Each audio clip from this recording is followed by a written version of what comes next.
오늘 우리에게 주신 말씀은 마태복음 5장 10절에서 12절 말씀입니다.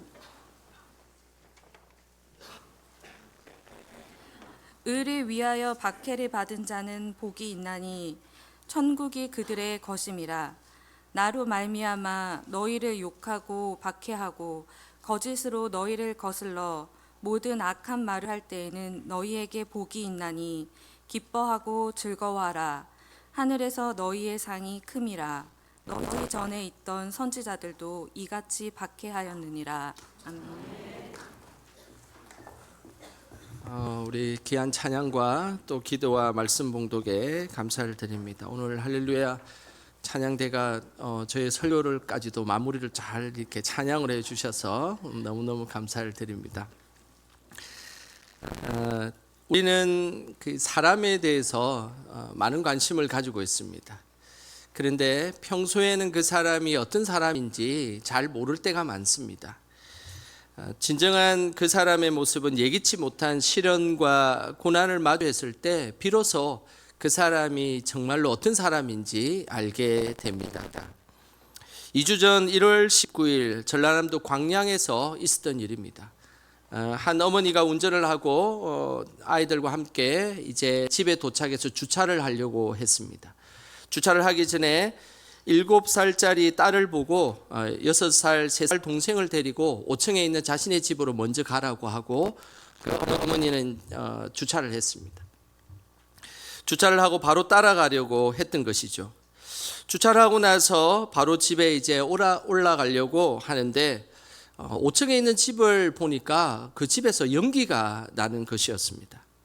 급하게 엘리베이터를 타고 5층 집에 도착했는데 3명의 어린 딸이 집에 들어가고 그리고 현관문이 열리지 않는 것이었습니다. 순간 어머니는 직감했습니다. 딸들이 들어가고 분명히 화재가 난 것을 알게 되었던 것입니다. 40대인 어머니는 본능적으로 자신의 집 바로 위층 6층으로 올라갔습니다.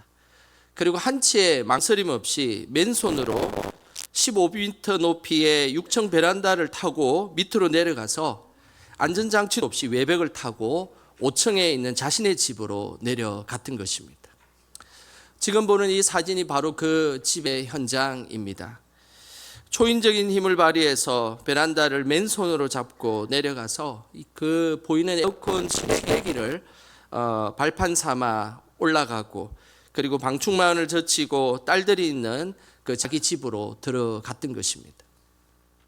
딸들은 불길이 약한 한쪽 방에서 공포에 떨고 있었습니다. 어머니가 직접 베란다 쪽으로 피신을 시킨 후에 다행히 때마침 소방차가 와서 세 딸과 어머니를 구조해 주었습니다. 평소에 운동을 하던 여인도 아니고 그리고 뭐 어떤 특별한 일을 했던 여인도 아니고 그냥 평범한 여인이었습니다. 15m 높이나 되는 그 6층 베란다를 맨손으로 타고 5층에 있는 자신의 집으로 내려갈 수 있었던 것, 그것은 어머니의 모성 말고는 어떻게 설명이 되겠습니까? 이처럼 시련과 고난, 그 속에는 우리의 특별한 모습이 발견되고, 그런데 사실은 그 속에는 진짜 우리의 모습이 드러나게 되어 있는 것입니다. 우리도 고난과 시련 속에서 늘 빛나는 믿음을 가지시기를 주님의 이름으로 축복합니다. 지난 2주에 걸쳐 팔복의 말씀을 계속 나누고 있습니다. 예수님께서 말씀하신 8가지 복을 세 부분으로 나눌 수가 있습니다. 먼저 복 있는 마음. 복 있는 마음은 우리가 하나님 앞에서 심령이 가난한 자이고 그리고 늘 애통하고 온유하고 의에 줄이고 목마른 자, 그 사람은 진정으로 복 있는 마음을 가지고 있는 사람입니다. 그리고 복 있는 태도, 어려운 사람을 보면 늘 긍휼히 여기고 나의 마음을 청결하기 위해 애를 쓰고 그리고 어느 공동체에 있든지 화평을 하게 하는 사람, 그 사람은 정말로 복받는 사람의 태도다라고 할 수 있습니다. 오늘은 팔복의 마지막 복 있는 믿음에 대한 말씀을 나누려고 합니다. 사실 팔복 중에서 이 7가지 복, 심령이 가난하고 애통해하고 그리고 온유하고 누군가와 좋은 관계를 맺으려고 화목하게 하는 것, 이런 것들은 사실은 우리 모두가 추구하는 것이고 믿음의 사람이라면 그렇게 살아가고 싶어 하는 것은 사실입니다. 그런데 마지막 8번째 복은 사실은 우리가 그다지 추구하는 복이다라고 할 수 없습니다. 어떻게 핍박받는 것을 원하는 사람이 누가 있겠습니까? 그렇기 때문에 8가지 복은 이 8번째 복을 통과해야만 진정한 믿음의 사람이다라고 할 수 있는 것입니다. 그렇다면 예수님께서 말씀하신 복받을 만한 믿음, 그 믿음은 어떤 믿음일까요? 우리 10절 말씀 같이 함께 읽어보겠습니다. 의를 위하여 박해를 받은 자는 복이 있나니 천국이 그들의 것임이라. 하나님께 복을 받을 만한 진짜 믿음은 의를 위해서 박해를 받을 때에 나타나는 믿음입니다. 하나님께 복받을 믿음은 사실은 평소에는 잘 드러나진 않습니다. 박해라는 그 고난과 시련이 찾아올 때 그 사람이 정말로 복받을 수 있는 믿음인지 아니면 그렇지 않은 믿음인지가 드러나게 되어 있습니다. 여기서 이 박해라는 이 단어는 헬라어로 디오코라는 단어를 씁니다. 디오코는 외부와 그리고 내부에서 지속적으로 당하는 박해를 의미합니다. 예수님 당시에 예수님을 믿었던 제자들은 내부와 외부의 박해를 동시에 받았습니다.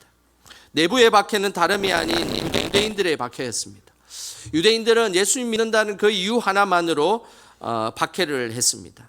그리고 예수님을 믿기만 하면 출교를 시켰습니다. 여기서 출교를 시켰다는 것은 회당 공동체에 이제 더 이상 들어오지 못하고 밖으로 쫓아냈다는 이야기입니다. 당시의 회당은 종교적인 장소뿐만 아니라 교육과 복지 그리고 정보를 얻을 수 있는 소통의 장소였습니다.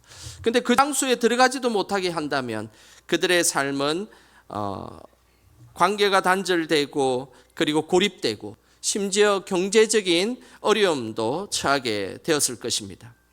그뿐만 아니라 실제적인 매를 맞기도 했습니다. 감옥에 들어가고 투옥되기도 했습니다. 심지어 예수님 믿는다는 것은 그 당시에 성전과 율법을 모독하는 행위다라고 여겼기 때문에 예수님 믿는 사람을 돌로 쳐 죽이는 일은 매우 흔한 일이었습니다.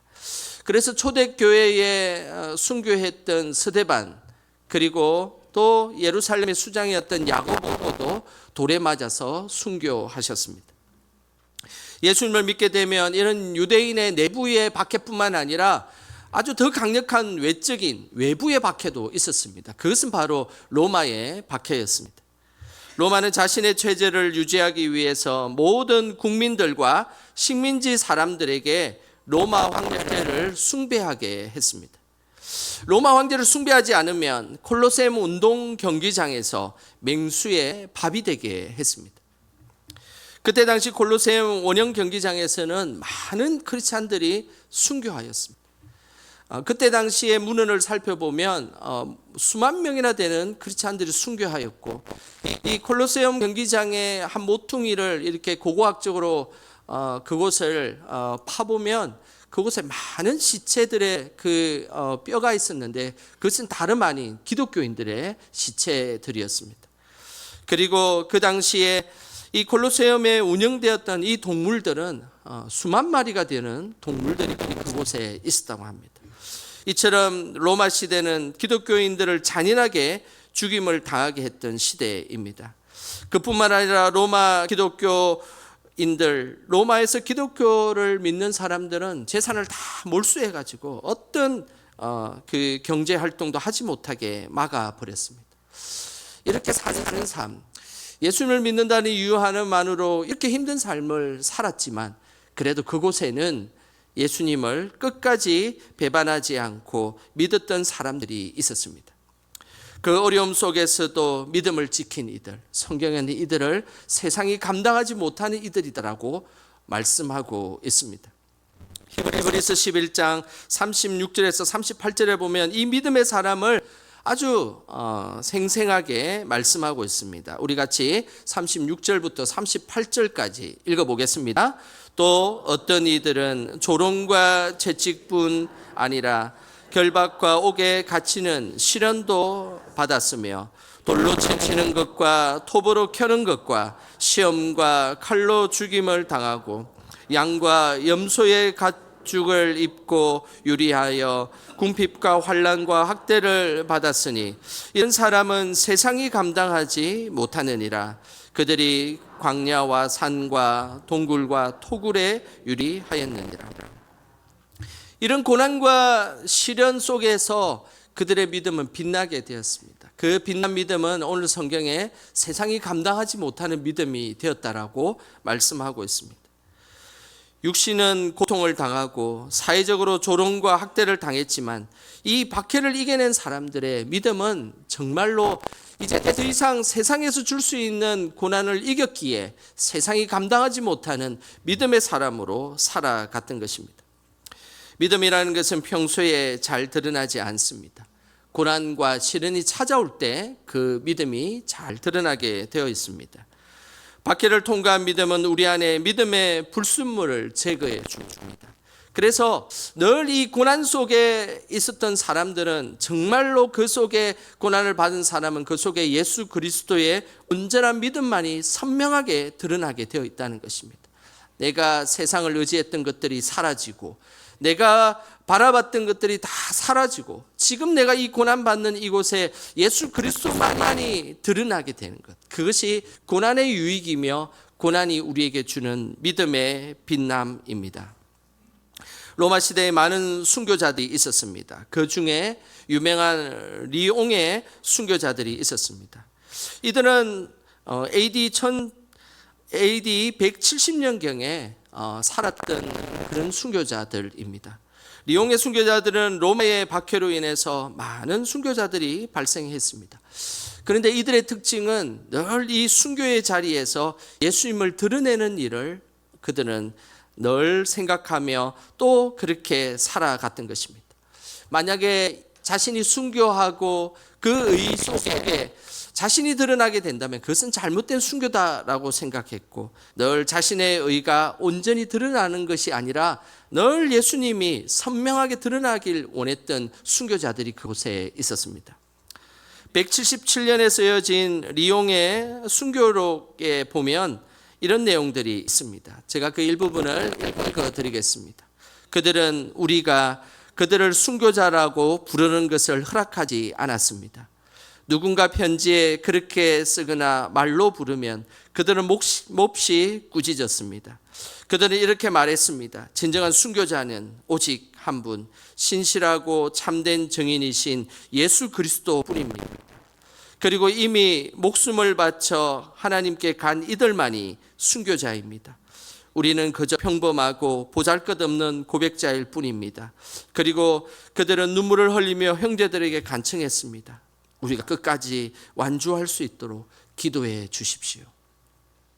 리옹의 순교자들은 자신이 살아있을 동안에 절대 순교자다라는 호칭을 받는 것 너무나 극도로 싫어했습니다. 왜냐하면 지금 내가 순교하는 목적이 무엇이고 내가 이 고난 속에서 가치롭게 그 중심에 유지하고 있는 것은 바로 예수 그리스도였기 때문입니다.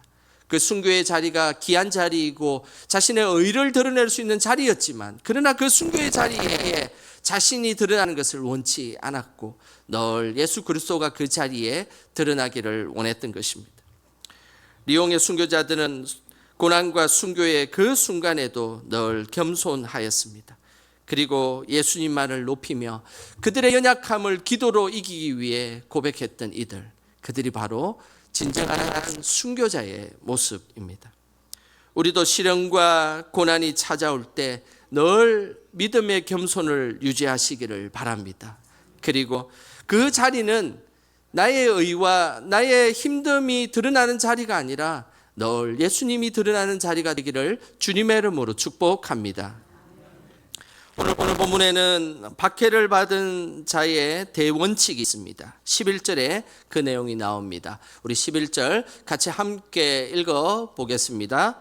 나로 말미암아 너희를 욕하고 박해하고 거짓으로 너희를 거슬러 모든 악한 말을 할 때에는 너희에게 복이 있나니. 이 박해를 받는 자의 대원칙은 오늘 성경의 나로 말미암아라는 원칙입니다. 나로 말미암아라는 이 표현은 예수님으로 말미암아라는 그런 뜻입니다. 예수님으로 말미암아 이루어진 고난은 진정한 고난이라고 할 수 있습니다. 믿음을 빛나게 하는 고난은 바로 예수님으로 말미암아 생기는 고난입니다. 우리는 살아가다 보면 우리의 성격으로 인해서 고난을 당할 때가 있습니다. 또한 나의 실수로 인해서 고난을 당할 수 있습니다. 그뿐만 아니라 나의 잘못된 행실로 인해서 고난을 당할 수 있습니다. 이런 경우에는 우리가 하나님 앞에 우리의 잘못을 고백하고 회개함을 통하여서 용서로 나아갈 수가 있습니다. 그런데 오늘 본문에서 이야기하는 이 고난은 우리가 잘못해서 하는 그런 고난이 아니고 예수님 믿다가 예수님 때문에 발생하는 고난입니다. 그래서 오늘 이 고난을 잘 구분하는 것이 중요합니다. 오늘 하나님께서 우리에게 복 주시는 믿음, 그리고 하나님이 기뻐하시는 믿음은 다른 것이 아닙니다. 바로 예수님으로 인하여서 발생되는 고난인 것입니다. 이 사실에 대해서 베드로는 베드로전서 2장 20절에 이렇게 말씀하고 있습니다. 베드로전서 2장 20절 우리 같이 한번 읽어보겠습니다. 죄가 있어 매를 맞고 참으면 무슨 칭찬이 있으리요. 그러나 선을 행함으로 고난을 받고 참으면 이는 하나님 앞에 아름다우니라. 자신에게서 발생된 죄는 매 맞고 참으면 이것은 아무런 칭찬이 안 된다는 것입니다. 당연한 일이지 않겠습니까? 하지만 정말 칭찬받을 일은 선을 행하다가 받는 고난이다라고 말씀하고 있습니다. 그래서 이 고난은 하나님께서 아름답다라고 말씀하셨습니다. 선을 행하다가 받는 고난은 바로 예수님을 믿기 때문에 받는 고난입니다. 가장 선하신 분은 성경에는 하나님이며 예수님이라고 하기 때문입니다. 그래서 선을 행하는 것은 곧 하나님과 예수님을 믿기 때문에 발생하는 일입니다. 그래서 이렇게 예수님 믿는 것으로 인하여서 고난당하는 이들을 하나님은 아름답다라고 하셨고 그리고 칭찬하셨던 것입니다. 진정으로 예수님께서 말씀하신 복을 받을 만한 믿음은 예수님 때문에 받는 고난을 통과한 믿음이다라고 할 수 있는 것이죠. 요즘 2026년도를 살아가는 우리나라는 부분 예수님 믿는 것으로 인해서 고난당하는 이들은 있습니다. 하지만 사회 전체적으로 예수님 믿는다는 그 자체만으로 고난당하는 사람들은 없는 시대를 살아가고 있습니다. 이런 시대에 순교를 한다는 것, 박해를 받는다는 것, 고난을 당한다는 것, 이것은 무슨 의미가 있을까요? 오늘날과 유사한 시대가 있었습니다. 바로 중세시대의 6세기와 7세기였습니다. 기독교가 4세기부터 국가 종교로 공인되기 시작하면서 중세시대의 박해시대는 이제 막을 내리고 평화의 시대로 대두하게 되었습니다. 이런 평화의 시대 때 박해를 받는다, 고난을 받는다, 순교자가 된다라는 것을 고민하고 그리고 또 그것에 대해서 하나님 앞에 기도했던 아주 유명한 수도원이 있습니다. 그 수도원이 바로 6세기 아일랜드 수도원입니다. 로마의 박해가 사라지자 피 흘리는 순교의 시대는 사라졌습니다. 이런 시대에 우리가 어떻게 순교자의 삶을 살 것인가를 고민했던 이들은 이런 결론을 도출하였습니다. 화면을 한번 보겠습니다. 6세기 아일랜드 수도원에서는 두 가지 순교를 이렇게 구분하였습니다. 하나는 적색 순교입니다. 박해 시대 때 초대교회 교인들이 그리고 제자들이 피 흘려 죽었던 시대에 순교는 적색 순교다라고 할 수 있습니다. 그런데 평화의 시대는 백색 순교다라는 표현을 썼습니다. 이것은 자신의 거룩함을 지키기 위해 자신의 자아를 죽이고 자신의 혈기를 죽였던 사람들, 이 사람들이 평화 시대에 받는 순교자의 모습임을 말씀하고 있는 것입니다. 지금 우리가 살아가는 시대는 백색 순교의 시대입니다. 이 시대의 박해와 순교는 외부로부터 오는 것이 아닙니다. 나 자신으로부터 오는 것입니다. 이 시대의 백색 순교는 말을 조심하고 혈기를 죽이고 그리고 핸드폰을 절제하는 것입니다. 그리고 내가 원하는 것을 하기보다는 하나님이 원하는 것을 하기 위해 자신을 찢어서 복종하고 하나님 앞에 나아가는 사람, 그 사람이 이 시대의 순교자이며 하나님께서 원하시는 믿음의 사람인 것입니다. 사도 바울도 백색 순교에 대해서 이렇게 말씀하였습니다. 고린도전서 15장 31절 말씀입니다. 우리 같이 한번 읽어보겠습니다. 형제들아, 내가 그리스도 예수 우리 주 안에서 가진 바 너희에 대한 나의 자랑을 두고 단언하노니 나는 날마다 죽노라. 사도 바울은 늘 실제적인 고난이 찾아오지 않을 때도 하나님 앞에서 나는 날마다 죽노라라고 고백했습니다. 자신의 죄된 본성이 자신을 이끌 때마다 그때마다 나는 하나님 앞에 죽노라라고 결단했습니다. 자신의 육체적인 정욕이 자신을 사로잡을 때도 날마다 나는 하나님 앞에 죽노라라고 고백하였습니다. 이것이 이 시대에 살아가는 우리의 고백이 되어야 한다는 것입니다. 우리도 예수님 때문에 말을 절제하고 행동을 조심하고 혈기를 죽임으로 날마다 순교하는 순교자의 삶을 살기를 주님의 이름으로 소망합니다. 예수님께서는 우리가 예수님으로 말미암아 박해를 받을 때에 진정한 복을 누릴 수 있다라고 말씀하셨습니다. 그 모습이 12절에 나옵니다. 우리 12절 같이 함께 읽어보겠습니다. 기뻐하고 즐거워하라. 하늘에서 너희의 상이 큼이라. 너희 전에 있던 선지자들도 이같이 박해하였느니라. 예수님은 우리가 시련과 고난과 박해를 받을 때 기뻐하고 즐거워하라라고 말씀했습니다. 그런데 그렇게 할 수 있겠습니까? 내가 너무나 고난에 빠져 있고 내가 시련에 빠져 있고 내가 힘든 일에 빠져 있는데 어떻게 우리가 기뻐하고 그곳에서 즐거워할 수 있겠습니까?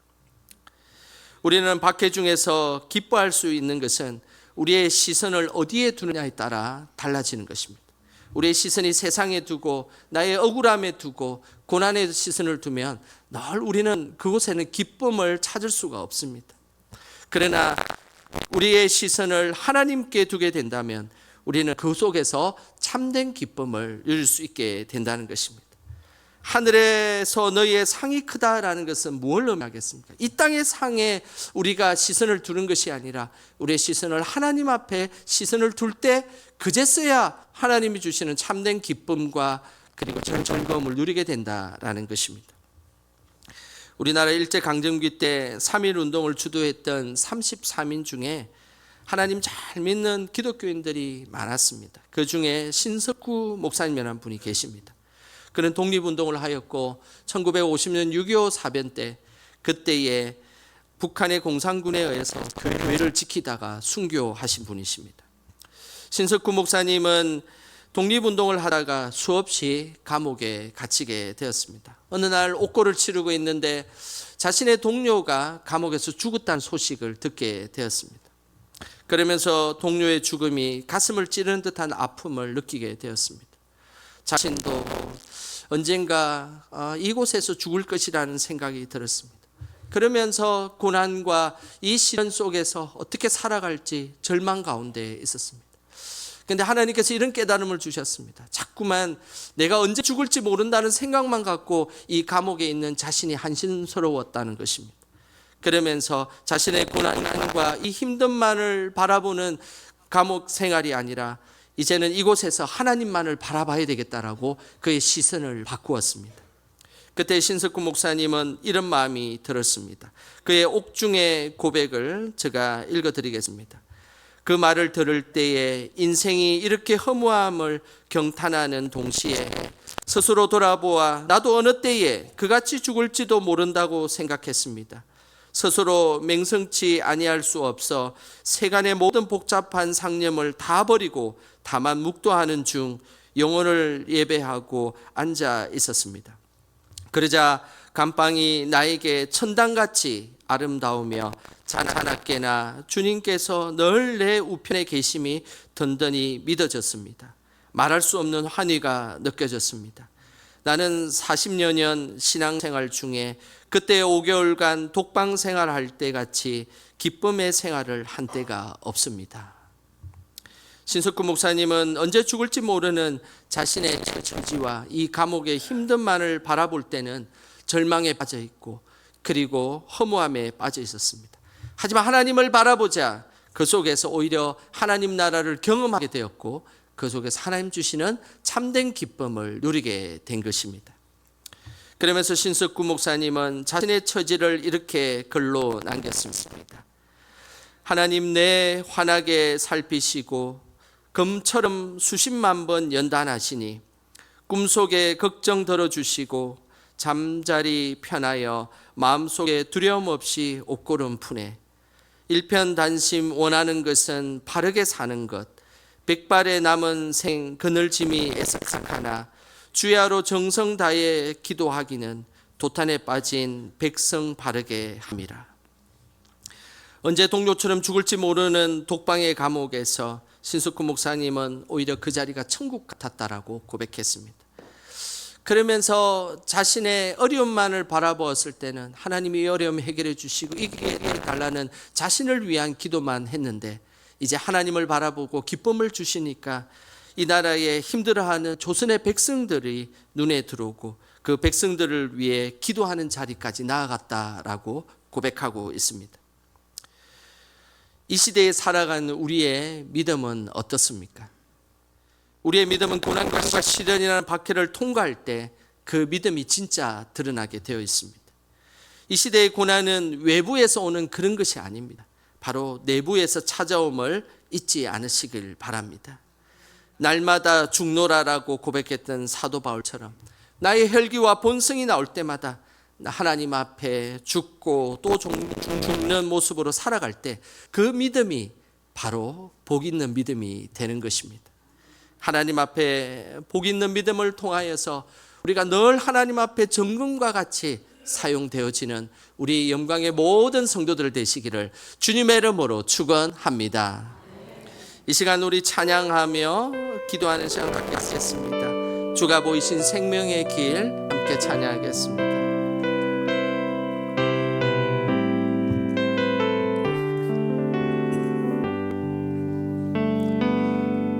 주가 보이신 생명의 길 나 주님과 함께 상한 마음을 들이며 주님 앞에 나가리.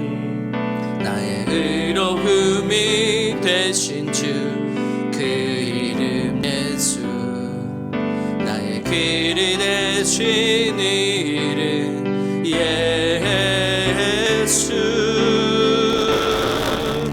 나의 길 오직 그가 하시나니 나를 단련하신 후에 내가 정금같이 나오리.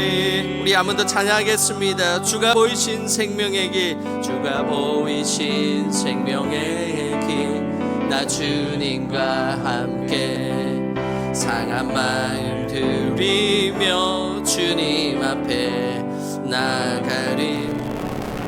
나의 의로움이 되신 주 그 이름 예수, 나의 길이 되신 이름 예수. 내 길 오직 그가 하시나니 나를 단련하신 후에 내가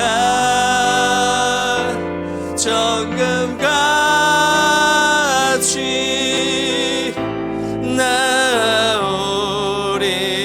나의 길 오직 그가 하시나니 나의 길 오직 그가 하시나니 나를 단련하신 후에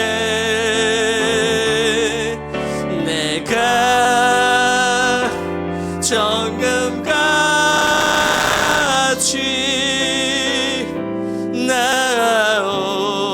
나오리라. 이 시간 우리 합심하여 함께 기도하길 원합니다. 하나님, 늘 하나님 정금같이 사용하길 원하시는 하나님, 우리의 믿음을 단련시켜 주시옵소서. 날마다 우리의 자아를 죽이게 하여 주시고 하나님이 원하시는 믿음으로 살게 하여 주시옵소서. 작은 고난에도 하나님 절망하는 우리가 아니라 그 작은 고난에도 하나님 바라보며 믿음을 세우는 우리가 되게 하여 주시옵소서. 우리에게 그런 믿음 가질 수 있도록 주여 한번 크게 부르고 합심하여 기도하겠습니다. 주여, 하나님 아버지, 주님의 은혜를 구하며 하나님 앞에 나아갑니다. 하나님 인도하여 주시옵소서. 우리는 늘 단련되지 못한 부족한 우리들이 때가 많습니다. 하나님, 이 시대에 우리가 더 하나님 앞에 정금같이 사용되는 우리들이 되게 하여 주시고 그렇게 하나님의 영광 돌리며 살아가게 하여 주시옵소서. 날마다 우리의 자아를 죽이게 하여 주시고 날마다 하나님 은혜를 구하며 하나님 바라보는 우리들이 되길 원합니다. 이 시대의 고난과 박해를 하나님 넉넉하게 이기게 하여 주시고 그렇게 하나님의 영광으로 살아가길 원합니다.